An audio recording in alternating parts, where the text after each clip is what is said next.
sugar. Yan lang sa yan. Kailangan sisip-sipin po talaga ito. Wala. Yan.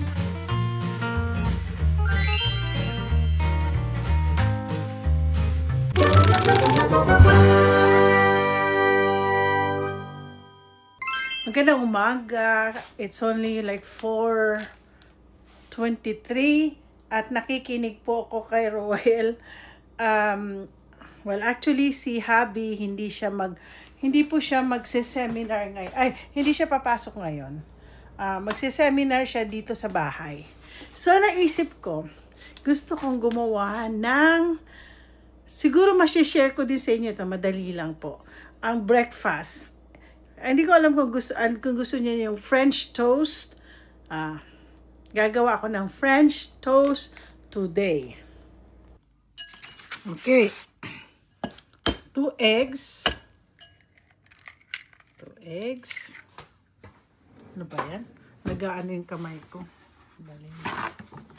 Alam niyo, di ako pwedeng, dapat meron akong napkin lagi. 2 eggs. Ngayon,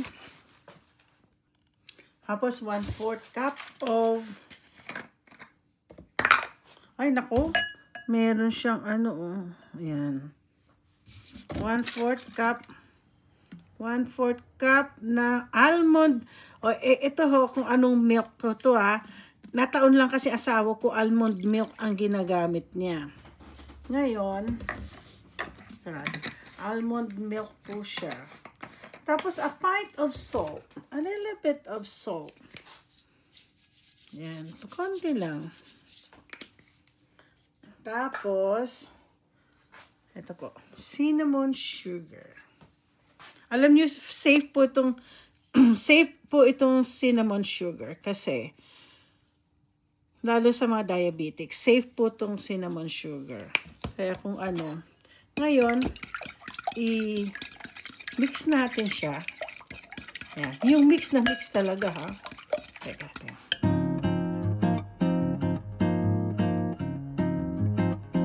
So, okay na siya. Mix na po siya. Tapos, isosok natin dito ang bread. So, may bread. Dapat may bread tayo. Ito yung bread. Alam niyo sa Korean store ko nung nabibili kong Korean. Itong mga bread na to. So, gagawa po tayo ng dalawa. Bango. Ano man bango ang bread ng So, natin. Itanggalin po natin mga edges. Ayan, mga edges niya.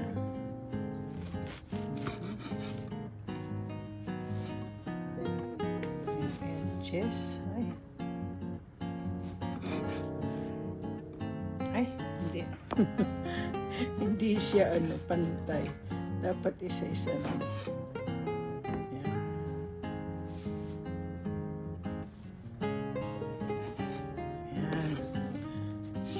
Ayan. So, isa-soak natin. Papakita ko sa inyo. Kailan ma-soak ito sa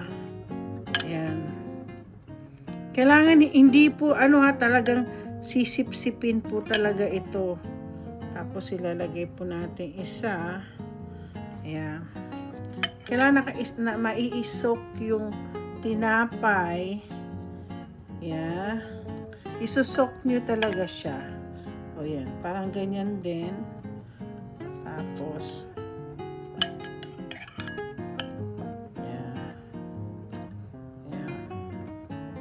lagyan na natin, isusok pa natin. Alam mo, masarap gumawa ng ganito na nasa Korea kami. Si Lalo. Masarap ang kanya. Panay, tuwing umaga, kasi puro itlog ang ginagamit namin. So, panay ang gawa niya ng yan. So, siguro tapos na rin naman siya. So, iniinit natin na po ito. Init po natin. Tapos lalagyan natin. ang ginagamit ko pong pwede any butter, okay? Gagawa po ako ng isang toast na butter, yung margarine ang gagamitin ko. Pero ito, ginagamit ko kasi ang asawa ko, ano siya, allergic. So, plant-based po siya. Yeah.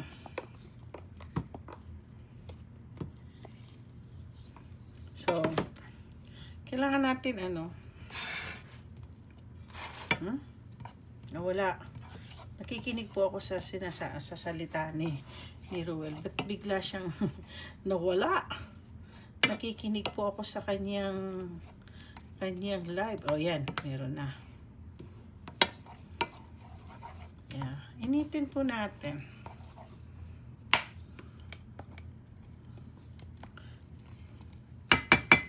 Lagyan po natin.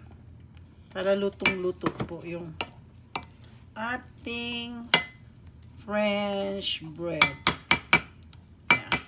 Ang asawa ko may dugong French yan kasi ang nanay niya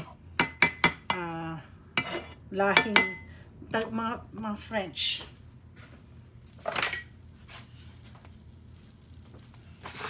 Okay.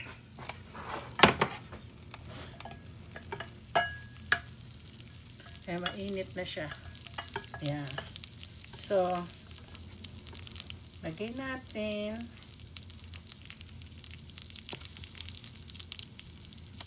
Yan. Ay, hindi pa.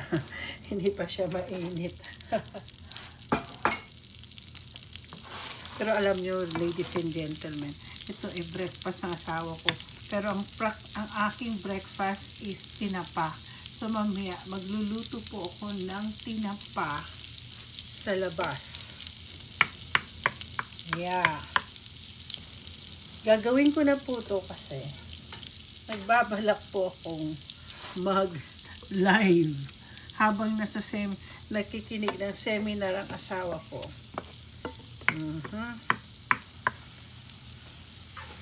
Yeah. Kailangan natin po talaga siyang Ay, hindi pa pala. Hindi pa pala.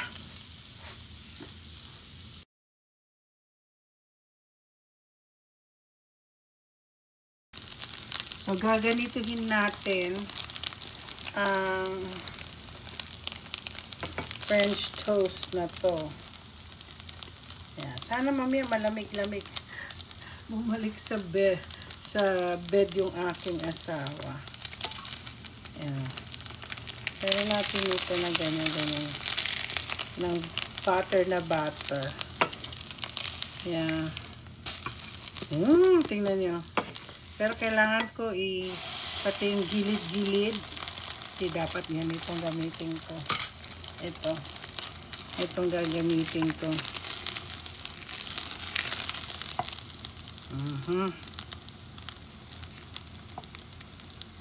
Yeah.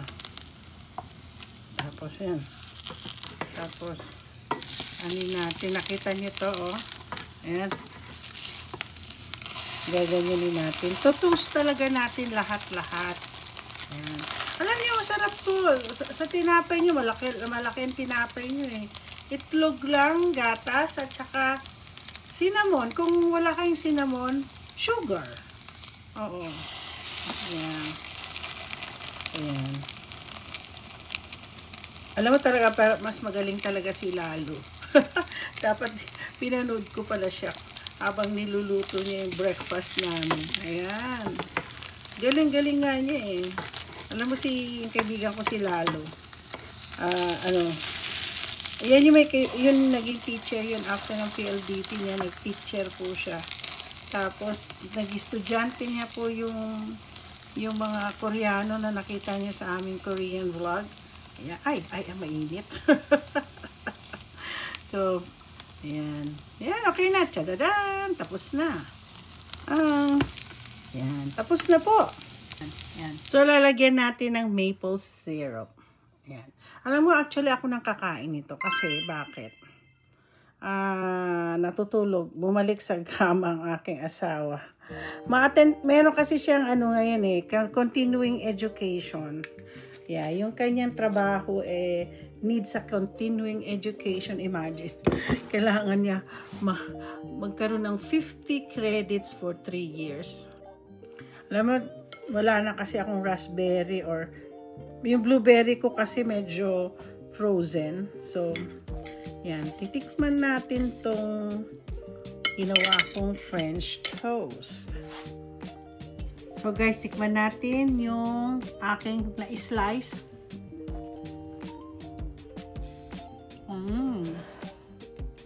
Alam niyo, mas masarap po yung cinnamon. Masarap din pag ginamit yung sugar. Siguro naman sa Pilipinas meron naman pong cinnamon dyan. Oo, gamitin yung cinnamon. Safe po yung cinnamon sa mga diabetic. Yeah, isa yun sa mga magagandang ang sarap po. At, samahan po natin ng kape. Nasira. Alam niyo, plano ko kumain ng tinapa ngayon. Tinapa, sinangag, at saka itlog.